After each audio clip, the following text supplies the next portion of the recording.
Hi, welcome back. This is part 2 of our interview.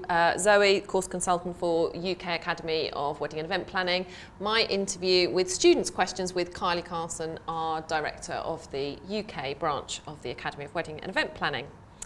Right, Kylie, so down to some more questions. This is a bit more about how you grow a successful business. Yeah. So last time, part 1 was a little bit more about students starting out their business, and now this is a little bit more after that, extending that for them.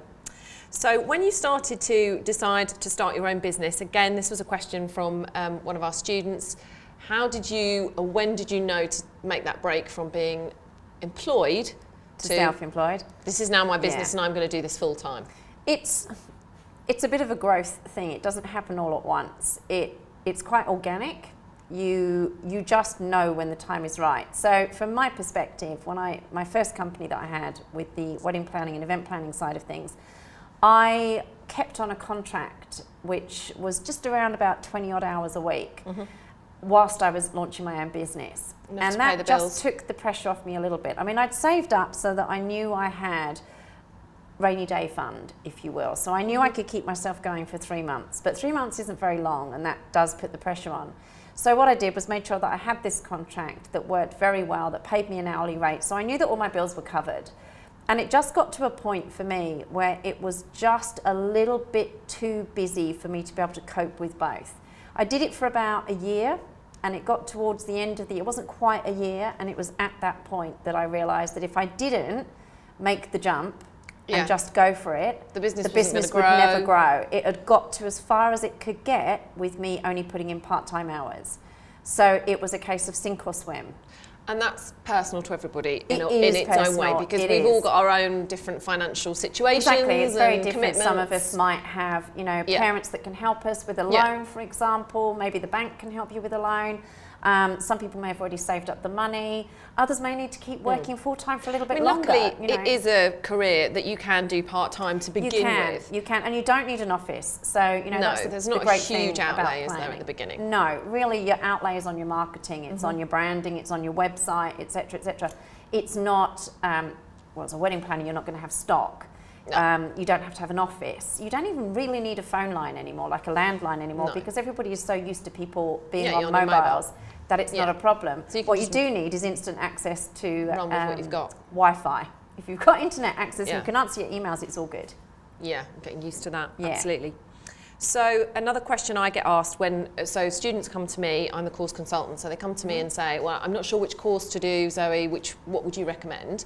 And so we go through a series of things that I ask them to try and tease out of them what it is, the end, where they want to be at the end, where the ultimate. What it is that really interests them. And what they sometimes struggle with is, should I do it all?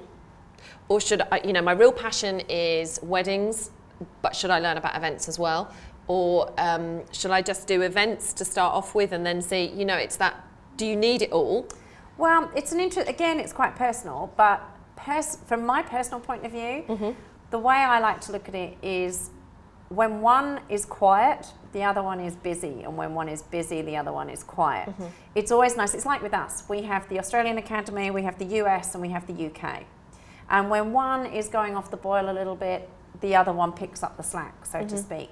So there's that side of it, but there's also the side of it we tend to find that sometimes you don't actually realise what it is you like until you're actually doing it. So some people make the assumption that actually it's weddings that they want to do, and then they realise 2-3 years down the line that actually the weddings isn't really what they want to do. There's too much emotion involved, and they just want to be given a cut and dry budget and told off to go run the event. Yeah. And sometimes it's the other way around. Some people start doing the planning side of it when actually it's the creativity and the inspiration and the designing and that side of things and putting the colour together, etc., etc. That's more what floats their boat. So from that perspective, unless you have a very, very strong, clear vision of what it is that you want to do, you're actually better off trying to do all of them and doing a course that does combine much more within it rather than just focusing on one. Because as I say, there are 2 points to that. There's the whole corporate event side. So, weddings don't, there aren't that many weddings here in the UK in December, January, February. So it is really quiet. So if you've got some good corporate events that you've got coming through, even if it's just 3 or 4 contracts to see you through, then that sees you through those leaner times. Because we all know the weddings, they're great between sort of May and October, and then it just dies. And you need to have other things to go along with that. And that might not even be corporate, maybe that's social events, you know. I'm smiling because we're kind of like the opposite, really.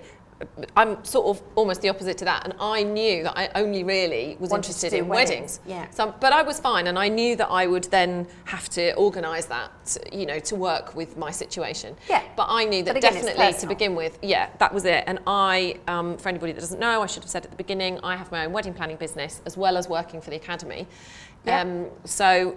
Cherish wedding planning. Cherish wedding planning. But I knew that was what I wanted. That was my love. That's what I decided to do. That's why I changed from being a teacher to move into wedding. And then I thought, well, I can expand it into other things, which is what I've done. And now do other kinds of events for people that have come via the wedding route, a lot of them. And people that I've known happen. that I've done weddings and then will say, oh, we've got this function, can you help with this or whatever, you know, that's fine as it's evolved. But the other thing I would just say, a bit of PR, is that just give me a call. It's easier if we can chat about it and talk it through, and then I can tease out of people who are wavering or not really sure, and usually match them with one of our course combinations. And it's choice as well, because you know we offer 5 different courses or 6 now because we put in the other diploma, and it can be difficult to understand what the differences are between them all, and what, you know, what's the difference between styling and what's the difference between styling and design, for example. You know, people do get muddled with the different terminology. And they don't always know what design is. No, and often I'll say, are you a planner or are you a designer? And they're like, what's the difference between the two? So, you know, we could talk about that again for, you know, at length, but just give us a call. I'll chat it through, and then no obligation, you know, have a little think about it, look back at the courses after we've had a conversation, and then it somehow seems clearer, I think, for people.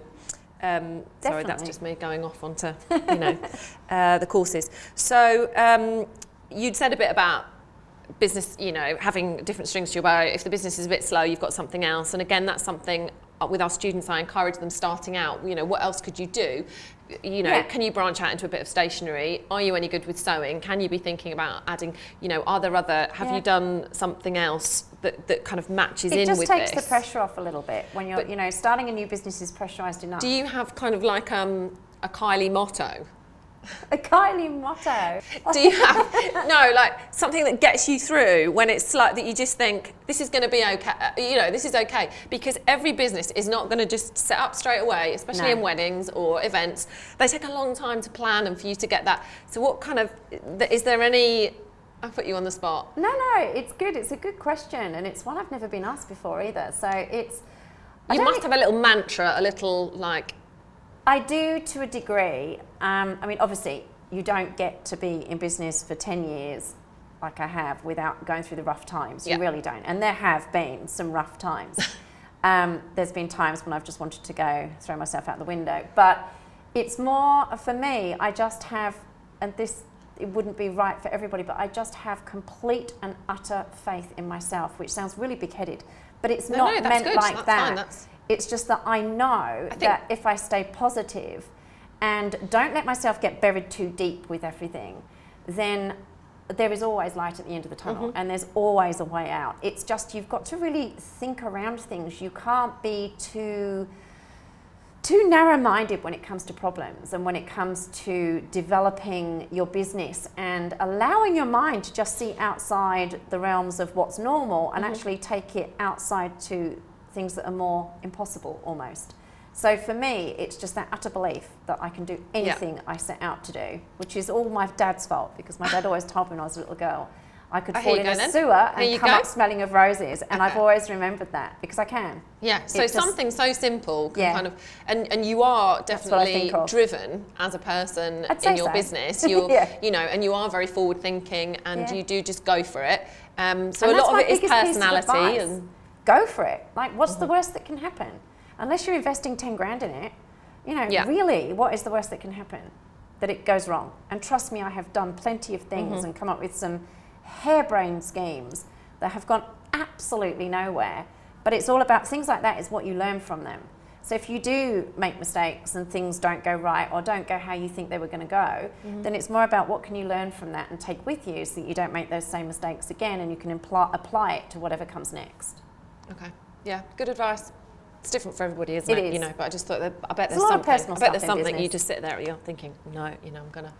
Anyway, so we had a rebrand earlier on in the year, and we talked a lot about that, and you know, So it we was were blue in the out face. there, and it's great, and we love it, and all happy, and it's really worked for the academy.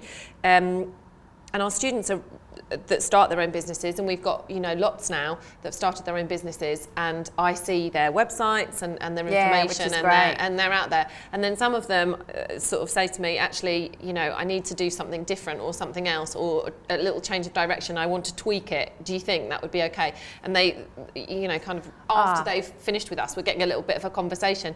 And I did that. You know, I had my website and I thought it was great, and then sort of went back to it a year later and went, it's not saying what I wanted to say now. Your after brand what is always I've learned. evolving. It's always evolving. It's like anything. You're going on a journey with it. So, like with our brand, we had a big A with lots of funky little stars around it, and I literally went with the colour red because I read in a magazine somewhere that red was a powerful colour. Well, I want to be a powerful business, I'm going to have a powerful colour. That was my thought process. That was it. At the time, and at the time, that was fine. It looked good though, didn't it? It was good. Well, when I look at it now in relation to the other one, I think, oh, but how do you know that's that? You know? Only because over a period of time things have changed. So 10 years ago when I started the company, branding wasn't even a thing. It wasn't something that people talked about or thought about. Really, the only time you looked at a brand was if you were a big company. You know, if you're, I don't know, Nike or Apple or Disney or whatever, then they have a very distinct brand. But branding for small people and small companies just really it wasn't something you thought about. Now it's a very big thing because branding is all about the personality behind the company, you know, how you want people to feel when they look at your brand and that type of thing. But I also don't think that that's something that you can necessarily take on board and understand until you've been in your business for some time. And what I mean by that is when you actually go through a rebrand like we did, I spent an hour with a brand consultant who asked me questions that there is no way I would have been able to answer at the beginning of my business. You know, it was things like, if you could use 5 adjectives to describe how you want people to feel when they look at the colours of your brand, what would it be?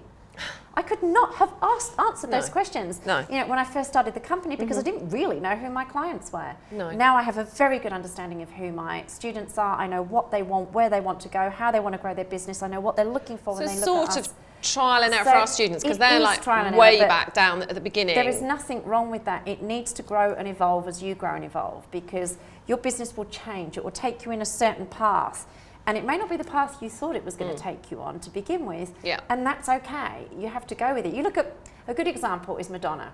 Okay, so Madonna started out life in the 80s, quite scraggy but a real poppy princess, and she was great. We all loved her. How many years has that woman been going through? How many decades has she gone through? And she's reinvented herself every single time. And every single time it has been absolutely fine. She's moved with the times because you can't start out at that age and still be doing what she was doing at 50. Things do change. So that's for the longevity, but for our students, you know, when they start out, I sort of encourage them as throughout all the courses, because I also tutor on the courses as well, mark assignments, give feedback and things. To experiment with that as they're doing the courses, as they hand in every assignment. I say, but don't get too hung up on it. You know, this is just a very dull Word document. Could you just change the font to add a bit of you? Could you just put a colour or a picture and try and just over the time that they're doing the course studying, develop their style. Just tease a little bit of something and say to them, just experiment. You know, have red, white and blue, do whatever, you know, add something to it for me so that we can grow this together so that when you have finished the course, if you do want to go off and get a job or whatever, you've got a bit of an identity, which I think we've talked about before, but that's your identity, who you are, your personality, how you present yourself in the clothes you wear, the way you look, your emails is your brand. So we're not, for our students, we're not talking about this huge, bigger issue, just very simply experiment, know who you are. You are your brand. As a wedding planner or a stylist, it's about you, your personality, because that's ultimately the style of wedding that you're going to develop. So start there, really, is what I'm saying. Definitely start there. And don't overthink it. Don't think about it too much. You know, there's no right or wrong way of doing it. It's one of those things that will develop over time. As you get more confident, then you will naturally progress and go through to a certain path. But at the beginning, it's about going with what feels right, Go with your gut and be true to who you are. God, I sound like Simon Cowell or somebody Yeah. off Bloody X Factor, don't I? But Yeah. you know what I mean. Yeah, Be yeah, true to that's yourself. good. That's good. So one last question, and this Okay. wasn't from the students. This is from me. This is for my future business planning. Do I need to be nervous? Asking my boss. So what is the future for the academy? Where's the academy going? What things can I expect? Because I'm never sure what's around the corner. Or our No. students, what's, you know. Well, there's a few different things, but certainly with the way things are going, I have ideas in my head about taking the business to a level that allows us to have live aspect to what we're doing. So when I say that, I mean that people will actually be able to watch us teaching in a live streaming environment. Okay. So I've got some different ideas on that, but there's that, and hey, I haven't conquered all the countries I want to conquer yet. There's South Africa, there's Canada, there's lots of things I could do with a bit of travelling. Yeah. Okay, but essentially we're not going anywhere. No, we're not going anywhere, but there's more things on the horizon. Always. So, you know, watch this space kind of thing. That sounds like another interview for another time. Oh, yeah, definitely. What's going on. For now, for us, for today, we're going to the Wedding Blog Awards. We are, tonight. which is very exciting. So that's our next thing, just tonight. And if you are interested in our courses, then have a look at our website or give us a call. Our number's on the website, and have a chat to me, Zoe. Thank you, Kylie. You're welcome.